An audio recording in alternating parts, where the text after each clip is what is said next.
Le passage que nous méditons aujourd'hui se trouve dans le livre de 1 Samuel au chapitre 28. Par manque de temps, je ne le lirai pas, je vais simplement vous le résumer. Il raconte l'histoire tragique du roi Saül qui, désespéré et abandonné de Dieu, va consulter une nécromancienne pour entrer en contact avec le prophète Samuel, déjà mort. Ce récit soulève de nombreuses questions sur les limites de la magie, de la divination et sur nos rapports aux morts.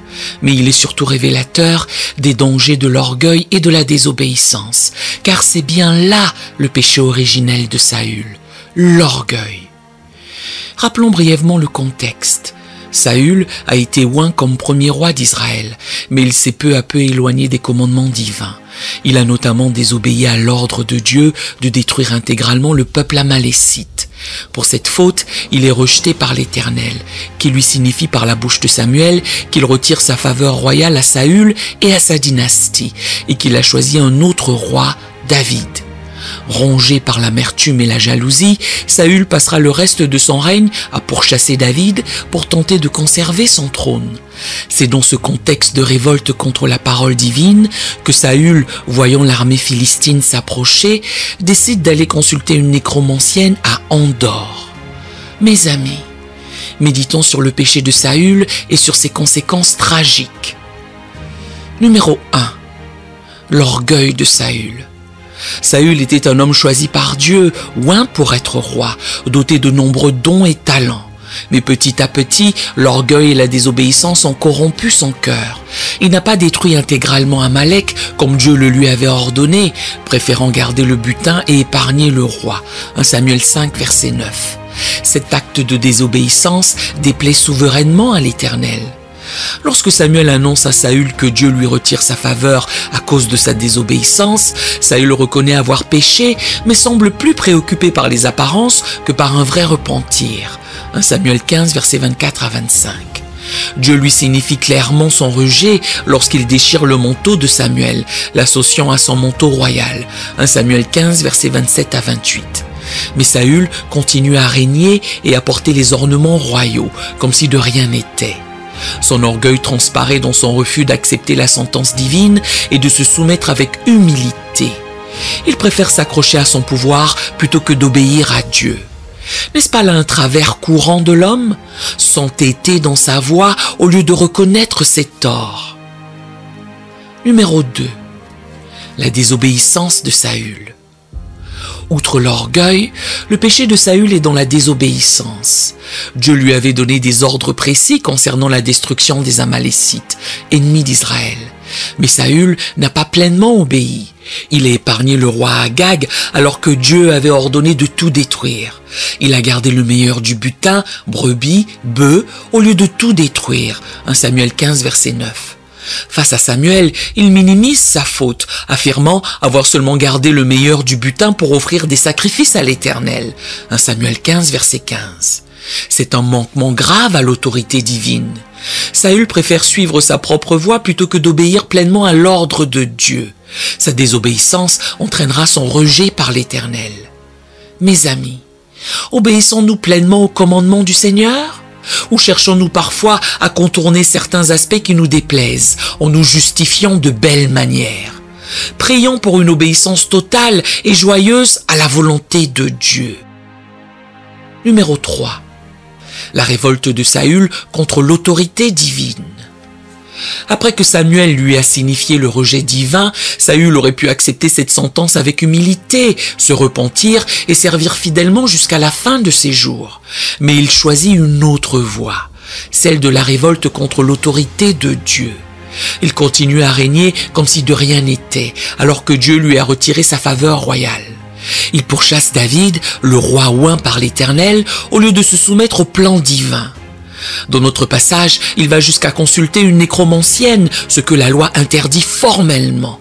Lévitique 19, verset 31 et chapitre 20, verset 6. Saül sombre ainsi dans une logique de révolte contre Dieu, cherchant à s'accrocher à son trône envers et contre tout. Au lieu de se repentir, il s'enfonce dans le péché. Quelle tristesse! Prions pour nos dirigeants afin qu'ils gouvernent avec sagesse et humilité. Numéro 4.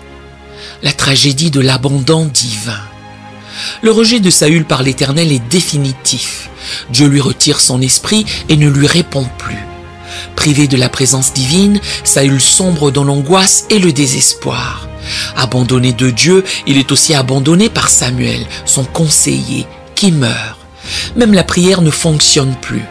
Saül interrogea l'Éternel et l'Éternel ne lui répondit point. 1 Samuel 28, verset 6. Il est également abandonné des hommes. Personne ne veut l'aider à entrer en contact avec Samuel. Privé de tout recours divin ou humain, rongé par la peur, Saül commet l'irréparable en allant consulter une nécromancienne, ce que la loi interdit. Quelle tragédie que cet abandon progressif qui mène Saül aux portes de l'idolâtrie. Bien-aimés, demeurons toujours proches de Dieu, craignons par-dessus tout d'être abandonnés à nous-mêmes, car sans la grâce divine, nous sommes capables du pire. Numéro 5. Le dialogue tragique avec Samuel. La scène où Saül dialogue une dernière fois avec Samuel est poignante. Samuel lui annonce à nouveau sa perte prochaine et celle d'Israël. « Pourquoi m'as-tu dérangé en me faisant monter ?» Samuel semble ici réprimander Saül pour son péché de nécromancie. 1 Samuel 28, verset 15. Il lui rappelle que Dieu lui a retiré la royauté à cause de sa désobéissance. Versets 17 à 18. Il annonce la défaite d'Israël et la mort prochaine de Saül et de ses fils. Verset 19. Saül s'effondre à terre, frappé par ces paroles. Sa désobéissance aura des conséquences tragiques, non seulement pour lui, mais pour tout le peuple. Prions pour nos dirigeants actuels, afin qu'ils gouvernent avec sagesse et justice. Que ce triste épisode de l'histoire d'Israël nous incite à l'humilité et à l'obéissance. Veillons à ne pas laisser l'orgueil corrompre nos cœurs comme Saül. Demeurons toujours soumis à l'autorité divine, même quand elle contrarie nos désirs. En ces temps incertains, ne nous laissons pas gagner par la peur et le désespoir, comme Saül. Gardons nos yeux fixés sur le Seigneur, notre rocher et notre libérateur. Il nous exhorte. Ne crains point, car je suis avec toi. Ne promène pas des regards inquiets, car je suis ton Dieu. Je te fortifie, je viens à ton secours. Je te soutiens de ma droite triomphante. Ésaïe 41, verset 10. Que Dieu nous garde dans sa grâce et dans l'obéissance à sa parole. La scène rapportée dans 1 Samuel 28, où le roi Saül consulte une nécromancienne à Endor afin de s'entretenir avec le prophète Samuel, mort depuis 2 ans, soulève de nombreuses questions exégétiques complexes. Certains considèrent que Samuel a été vraiment évoqué d'entre les morts par la magie de cette femme. D'autres pensent qu'il s'agit d'un artifice ou d'une ruse, Samuel n'étant pas réellement présent. Examinons les principaux arguments avancés dans ce débat. Pour commencer, voici les arguments en faveur d'une évocation réelle de Samuel. Le texte semble indiquer sans ambiguïté que Samuel apparaît et parle à Saül. Samuel dit à Saül, verset 15. Le texte utilise bel et bien le nom de Samuel et non une périphrase évasive. Samuel reproche à Saül de l'avoir fait monter, c'est-à-dire ramener du séjour des morts. Verset 15. Saül s'incline le visage contre terre en signe de respect, reconnaissant certainement Samuel. Verset 14. Ensuite, la prophétie de Samuel annonçant la défaite d'Israël se réalise. Chapitre 31. Certains y voient la preuve de l'authenticité de cette apparition. Dieu aurait exceptionnellement et ponctuellement autorisé cette évocation pour transmettre un message à Saül. Le texte précise d'ailleurs que Samuel dit à Saül et non la nécromancienne. Enfin, le fait que la loi interdise la nécromancie n'empêche pas nécessairement Dieu d'agir exceptionnellement dans ce cas précis. L'interdit ne limite pas la puissance divine. À présent, les arguments contre une évocation réelle de Samuel. La loi de Moïse interdit formellement la nécromancie, Lévitique 19, verset 31 et chapitre 20, verset 27. Il serait étonnant que Dieu agisse directement pour coopérer à une pratique qu'il réprouve. De plus, certaines indications dans le texte laissent penser que l'apparition de Samuel est une imposture. La sorcière essaie d'abord d'évoquer Samuel de manière habituelle. « J'évoquerai pour toi celui que tu me diras » verset 11. Mais effrayée en reconnaissant Saül, elle s'écrie « Tu es Saül » verset 12. Sa surprise montre qu'elle ne s'attendait pas à cette visite. Le narrateur précise que Saül comprit que c'était Samuel, verset 14. Mais peut-être se trompe-t-il. Le texte pourrait utiliser le nom de Samuel par facilité de langage pour désigner une apparition surnaturelle trompeuse prenant les traits du prophète. Certains termes employés, Dieu qui monte de la terre, verset 13, renvoient au vocabulaire des pratiques spirites interdites. Enfin, si Samuel avait vraiment été évoqué par Dieu, il aurait certainement reproché à Saül le péché de nécromancie. Or, il ne le fait pas. Il y a cependant un troisième argument émis, que ce fut une apparition trompeuse permise par Dieu. Une troisième voie consiste à dire que Samuel n'a pas été véritablement évoqué d'entre les morts, mais que Dieu a permis exceptionnellement une apparition trompeuse afin de transmettre son message à Saül.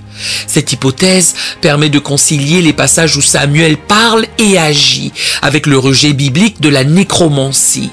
Elle comprend l'interdiction générale de la loi et l'action ponctuelle de Dieu dans ce récit. Ce passage complexe appelle à la plus grande prudence exégétique. S'il semble difficile d'affirmer catégoriquement que Samuel a été véritablement évoqué par la nécromancienne, l'hypothèse d'une permission divine exceptionnelle d'une apparition trompeuse mérite d'être considérée sérieusement. Quoi qu'il en soit, le message central du texte demeure. En s'adonnant à la nécromancie, Saül commet un péché grave, montrant qu'il est abandonné de Dieu. La forme exacte que prend l'apparition importe moins que le sens. Israël a perdu son roi légitime, désormais livré à l'occultisme. Prions pour nos dirigeants, afin qu'ils ne s'éloignent jamais de la volonté divine en s'adonnant à des pratiques interdites. Demandons la sagesse pour comprendre ce que Dieu attend de nous et lui obéir par amour. Analysons désormais l'hypothèse majoritairement retenue dans le monde chrétien et la possibilité exégétique qui semble la plus plausible. Parmi les différentes interprétations proposées pour comprendre la consultation de Saül auprès de la nécromancienne d'Endor, dans 1 Samuel 28, l'hypothèse qui rencontre le plus d'écho dans le monde chrétien est celle d'une apparition trompeuse permise exceptionnellement par Dieu. Examinons les raisons qui expliquent que cette lecture soit majoritaire et pourquoi elle constitue la possibilité exégétique la plus satisfaisante. L'idée que Samuel n'a pas été réellement évoqué d'entre les morts, mais que Dieu a autorisé de manière ponctuelle une apparition surnaturelle trompeuse, se retrouve chez de nombreux exégètes et théologiens chrétiens à travers les âges. Les pères de l'Église comme Jean Chrysostome ou Jérôme de Stridon la mentionnent déjà. Pour eux, Samuel mort ne peut réellement apparaître, mais Dieu use d'un subterfuge pour transmettre son message. Au Moyen-Âge, Thomas d'Aquin reprend cette hypothèse. Une telle apparition fut produite non par l'art de la sorcière, mais par une illusion démoniaque avec la permission divine. À l'époque moderne, le grand réformateur Calvin adopte également ce point de vue.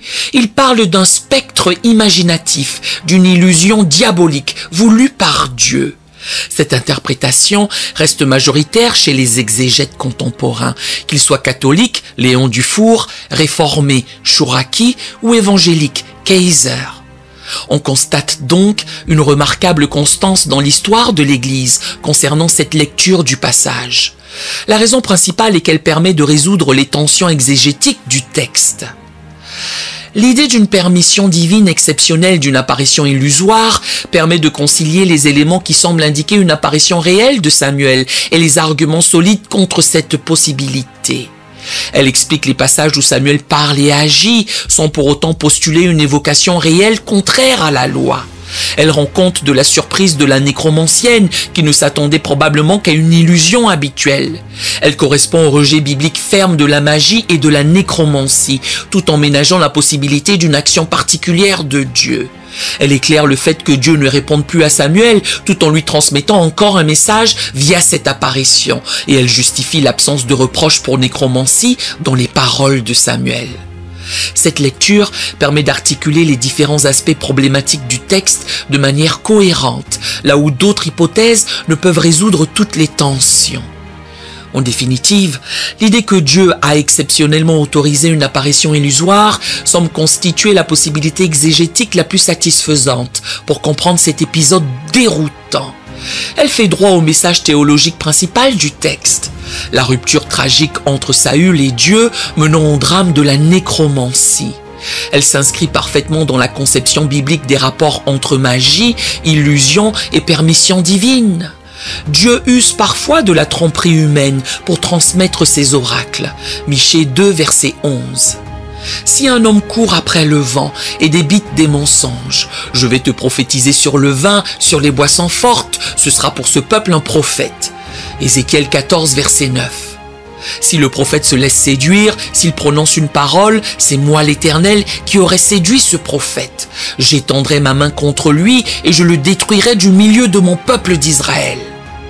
Elle correspond le mieux à l'ensemble des données exégétiques du passage et à la façon dont l'Écriture parle de la mort et des esprits. Et enfin, théologiquement, elle articule interdit absolu de la nécromancie et possible exception divine, autorité de la loi et liberté de l'esprit. L'hypothèse d'une permission divine d'une apparition illusoire se présente comme la lecture la plus équilibrée et la plus à même d'éclairer ce récit complexe aux multiples dimensions. Prions le Seigneur de nous accorder son esprit de sagesse pour sonder ses Écritures dans la foi et l'humilité. Que sa parole soit une lampe sur notre route et une lumière sur notre sentier. Deux interrogations nous viennent alors à l'esprit. La première, que nous enseigne la Bible sur ce qui arrive lorsque quelqu'un meurt? Plusieurs choses. Premièrement, que le corps retourne à la poussière et l'esprit retourne à Dieu. La poussière retourne à la terre comme elle y était, et l'esprit retourne à Dieu qui l'a donné. Ecclésiaste 12, verset 7. Tu es poussière et tu retourneras dans la poussière. Genèse 3, verset 19. Deuxièmement, que les morts sont inconscients, ils ne louent plus Dieu. Les vivants savent qu'ils mourront, mais les morts ne savent rien, et il n'y a pour eux plus de salaire, puisque leur mémoire est oubliée. Ecclésiaste 9, verset 5. Le mort ne peut plus te louer. Ceux qui sont descendus dans la fosse n'espèrent plus en ta fidélité. Ésaïe 38, verset 18. Troisièmement, qu'ils résident dans le séjour des morts, lieu de silence. Descendront-ils vers les morts? Célébrerons-nous ton nom dans le séjour des morts? Psaume 88, verset 11. Dans le séjour des morts où tu vas, il n'y a ni œuvre, ni industrie, ni science, ni sagesse. Ecclésiaste 9, verset 10.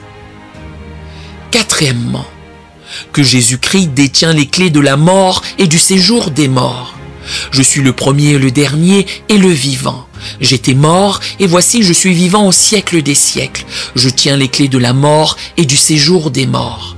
Apocalypse 1, verset 17 à 18. En résumé, la Bible enseigne clairement que dans la mort, le corps retourne à la poussière et que l'esprit retourne à Dieu. Les morts sont inconscients et résident dans le séjour des morts en attendant la résurrection finale de Christ. Deuxième interrogation. D'un point de vue biblique, est-il possible pour des sorciers ou des médiums de communiquer réellement avec les morts? Il y a 3 choses à savoir. Numéro 1. La Bible condamne sévèrement la sorcellerie et la nécromancie. La loi de Moïse interdit formellement ces pratiques. Tu ne laisseras point vivre la magicienne. Exode 22, verset 18. Lorsqu'il se trouvera au milieu de toi quelqu'un qui consulte ceux qui évoquent les esprits ou disent la bonne aventure, qui interroge les morts, l'Éternel ton Dieu aura son courroux contre cet homme. Deutéronome 18, verset 10 à 12. Si un homme ou une femme ont en eux l'esprit d'un mort ou un esprit de divination, ils seront punis de mort. Lévitique 20, verset 27. Ces versets montrent clairement que de telles pratiques sont une abomination aux yeux de Dieu. Numéro 2. Les morts ne peuvent communiquer avec les vivants. Plusieurs passages bibliques indiquent qu'une communication des morts avec les vivants est impossible. Jamais plus il ne revient dans sa maison et le lieu qu'il habitait ne le connaît plus. Job 7, verset 10. Ses fils obtiennent des honneurs et il n'en sait rien. Ils sont dans l'abaissement et il ne s'en aperçoit pas. Job 14, verset 21. Les morts résident dans le séjour des morts, d'où ils ne peuvent revenir ou communiquer. Numéro 3. Les apparitions des morts mentionnées dans la Bible sont exceptionnelles. Les rares cas d'apparition de morts, Samuel, Moïse et Élie au Christ, sont des interventions directes de Dieu. Il ne s'agit pas d'une capacité des médiums à évoquer les esprits.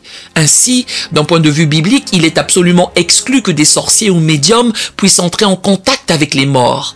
Toute invocation d'esprit provient soit d'imposture, soit d'intervention démoniaque. Seul Dieu détient les clés de la mort et de la vie. Au-delà des aspects les plus connus du récit de la consultation de Saül auprès de la nécromancienne d'Endor dans 1 Samuel 28, il est des dimensions plus rarement explorées qui méritent réflexion. En particulier, ce passage soulève des questions fascinantes concernant la nature de l'au-delà, le rapport aux morts et le sens spirituel de cet épisode. Ce récit intrigant nous donne quelques rares aperçus sur le séjour des morts dans l'Ancien Testament. Tout d'abord, l'idée d'un lieu souterrain où résident les défunts transparaît à travers l'expression « faire monter » employée par Samuel au verset 15. Les morts semblent séjourner dans les profondeurs de la terre. Cependant, certains exégètes pensent que cette expression renverrait plutôt au fait de déranger Samuel dans son repos. Quoi qu'il en soit, on entrevoit l'idée d'un lieu de séjour des trépassés. En outre, ce séjour semble assez triste et silencieux. Samuel demande « Pourquoi m'as-tu dérangé en me faisant monter ?» La mort apparaît comme un repos qu'il ne faut pas troubler. Pourtant, Samuel conserve une certaine conscience et capacité de parole après la mort, même si celle-ci dépend ici d'une intervention divine particulière. Ce récit révèle donc des bribes éparses sur l'au-delà vétérotestamentaire. Bien des mystères demeurent, qui ne seront pleinement illuminés qu'en Christ. Ce passage illustre la tentation récurrente de vouloir entrer en contact avec l'esprit des défunts pour trouver conseil et réconfort. La nécromancie répondait probablement à l'angoisse de ne plus pouvoir communiquer avec les êtres chers disparus, mais elle représente une impasse tragique, car elle signifie ne pas accepter la séparation que la mort impose et ne pas s'en remettre à Dieu. L'épisode montre aussi le danger de vouloir faire revenir ceux qui sont partis. Le repos des morts ne doit pas être troublé. Le deuil consiste à accepter de les laisser partir. Seul le Christ vainqueur de la mort permettra de retrouver nos bien-aimés dans la résurrection, en respectant le dessein mystérieux du Créateur.